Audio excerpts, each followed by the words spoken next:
जय हिंद दोस्तों। एक मेरे क्लास का स्टूडेंट है जिसका नाम है आयुष्मान। उसका क्वेश्चन है कि सर आखिर जब हम लोग पानी के अंदर चना हो गया, दाल हो गया, बादाम हो गया, ये सब को डालते हैं, फूल क्यों जाता है? तो उसका एक साइंटिफिक रीजन है और वो रीजन क्या है? Hypertonic solution and hypotonic solution. इसको समझ लेते हैं। यही दोनों साइंस पे वो क्राइटेरिया फुलफिल होता है। तो हाइपरटोनिक सॉल्यूशन क्या होता है? ये होता है कि इसमें सॉलिड ज्यादा होगा।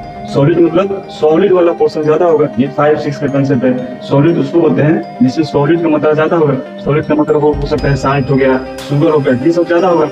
और सॉलिड का मतलब क्या होता है? जिसमें लिक्विड ज्यादा होता है। तो हाइपरटोनिक सॉल्यूशन बोलता है कि इसमें सॉलिड क्या होगा? ज्यादा होगा, जिसके कारण इसका इनर प्रेशर क्या हो जाता है? लो हो जाता है। इनर प्रेशर लो हो जाता है। तो अब मान लीजिए कोई बर्तन है, उसमें सॉलिड ज्यादा है, मतलब सॉलिड वाला पार्ट ज्यादा है, पानी कम है और उसका इनर प्रेशर भी कमी है। तो आप ये चीज पढ़े होंगे, कोई भी चीज ज्योग्राफी हो गया या साइंस हो गया, लिक्विड हो गया, एयर हो गया, उस सब का मूवमेंट कैसा होता है? High to low. अब आप बताइए इनर प्रेशर कैसा है? लो है। तो फ्लो कैसा होता है? हाई टू लो की लो टू हाई, हमेशा हाई टू लो होता है। 80-90% केस में जो मूवमेंट होता है, वाटर हो गया, एयर हो गया, उस सब का मूवमेंट कैसा होता है? High to low. तो आप खुद बताइए उसका इनर प्रेशर लो है, वो फ्लो हो पाएगा? नहीं हो पाएगा। जिसके कारण क्या होता है? वो चना है और पचक जाएगा, या सेल है वो मतलब सिकुड़ जाएगा। इसका ठीक उल्टा में हाइपोटोनिक सॉल्यूशन। इस सॉल्यूशन में क्या होता है? जिसमें सॉल्वेंट ज्यादा होता है, मतलब पानी का मात्रा ज्यादा होता है। ये देखिए सॉल्वेंट याद नहीं होता है। एस से सॉल्वेंट और एस से सेवलम।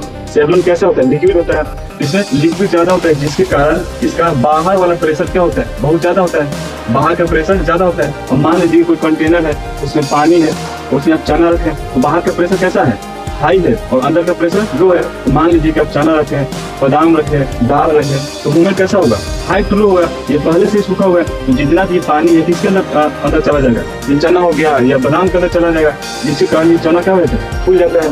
कुछ नहीं है, सिंपल सा कंसेप्ट है। वो क्यों फूल जाता है? चना हो गया या बादाम हो गया, दो कंसेप्ट है। एक है हाइपरटोनिक सॉल्यूशन और दूसरा है हाइपोटोनिक सॉल्यूशन। हाइपर में क्या होता है? सॉलिड ज्यादा होता है, जिसके कारण इसका इनर प्रेशर लो होता है। लेकिन हम लोग जानते हैं कि कोई भी वाटर हो गया, गैस हो गया, उसका मूवमेंट कैसा होता है? हाई टू लो होता है। हाई नहीं होता, हाई टू लो। फिर पहले से इसका इनर प्रेशर लो है तो मूवमेंट होगा, ऐसे नहीं होगा।